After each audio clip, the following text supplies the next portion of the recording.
We're still in this wretched forest, and after the encounters I've had in this area, my shelter being gone, me being scared, alone, and helpless, I packed my things up, broke my crappy sign, and I attempted to take Gerald with me, smacking him over and over and over again. There was just no luck in retrieving that glorious head. So from now on, and forever, he will be the defender of the sacred tree. So I started leaving on foot to find another spot. And there was one of those people that attacked me, except he had some random crap on his back. He started screaming. I wasn't having any of that. I've dealt with normal ones. I'm not about to mess with some nut job like that. So I scattered away through the forest. And as I thought I was alone, there was a normal crackhead. I think she was a bit younger. She sounded like a kid of some sort, so obviously I ran. I tried not to fight her, so I attempted to hide from her. Thank God she was blinder than Stevie Wonder. Love you, Stevie. And she left me alone. At this point, I'm thinking it was a bad idea leaving the tree. But I was vulnerable there. I'm constantly seeing these naked bastards and their hot dogs and melons hanging out. They're dumber than Lloyd and Harry from Dumb and Dumber, because I clearly saw him, and he probably didn't see me. I just put the tree in between me and the ugly idiot. So as the dumb doorknob looked the other way, I started moving again. As I was going deeper, I found this very nice waterfall, made in a rock formation. I was debating if I should make it my new home, but it didn't seem as safe as it looks, so I kept looking. I keep coming across these small campgrounds, so at some point there were normal people on this island. Maybe they're still here. All I can do is hope, because there's no way in hell I'm looking for them. I have my sweet self to worry about right now. After a long night of no sleep and walking, it was finally daytime. I had to find a new setup, or there was no chance of survival. Another camp, but bigger, more people, and unlike most of the other ones, this camp had proof that there were people. They were dead on the ground, charred, but more charred than the head I put in the fire the other night. Some of the bodies were also chopped up, some no heads, and some no legs. I searched the camp and kept finding these yellow crates. They had arrows in them. One of them even had flares. Maybe I can use them to distract those ugly bastards. I finished up looting the yellow crates and suitcases and kept going on my merry way. Another candidate for a shelter option. It'd take more work, but I could build a houseboat on the water here. I do know how to build stuff like that now, because of the magazine I found on the boat. I made a mental note of the spot, and headed off again. I ran into another one of those ugly things that looked like Vin Diesel, and didn't want to mess with it, so I scurried off before it could catch up to me. We went up a hill I saw, and started hearing some annoying sound coming from them.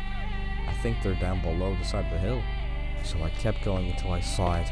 I had to jump down to see more. It was the biggest hole I have ever seen. I went back up and saw this small body of water and met a tiny fish going under a rock.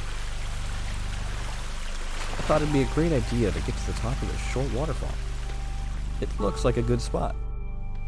On my way up, I started getting cold, but spotted another one of those fucking crazy people camps again. I had no time to deal with it. I had to place a fire to warm my soul. I guess luck is on my side because two birds landed right on the rock beside me. I was only able to kill one though. I cooked it up and crunched its ass out. After eating, I broke the fire and started walking again. We made it up the waterfall and discovered a beautiful tree and pond on top. I started breaking cases, like I always do.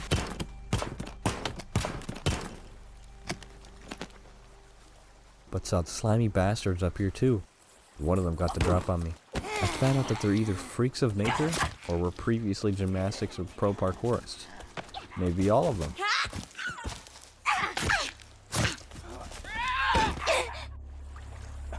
To create some distance, I crossed the pond. It worked, so I healed up and went looking for them. Tried to get the jump on them, but she heard me and dodged my sharp, sexy attack. She was crazy, but not as crazy as Crazy Dave. Her being dead now, I cut her ass up like a pepperoni pizza. And boy was I hungry for some meat. I was getting cold, almost as cold as Simon from America's Got Talent. So I built another fire and toasted up. To make my fire rise, I threw in one of the meat bags I killed, and ooh boy was it toasty. Now being at our new base location, I thought I'd set up a blueprint for our home. On top of the water was pretty cool in my mind.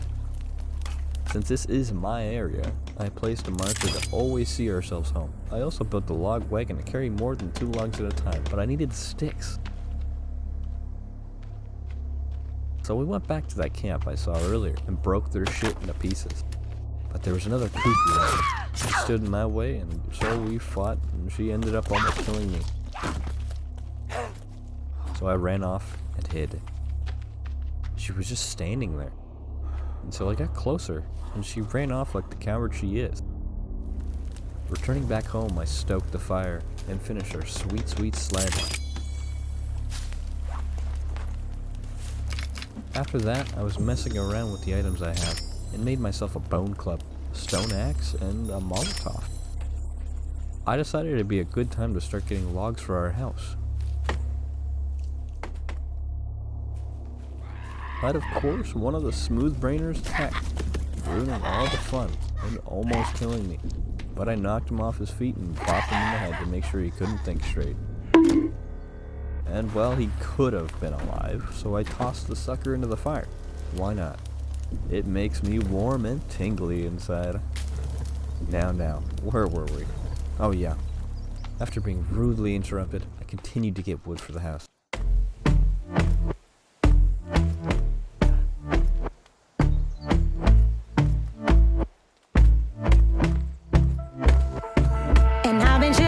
Watching the ocean with you, baby, up with a slow motion crew, and we up in our clouds when people change, but not us, and we just chillin', kicking it, kissed by the sun, could be soaked to the skin in the monsoon. I know she got the good vibes when seasons change, but we're the same.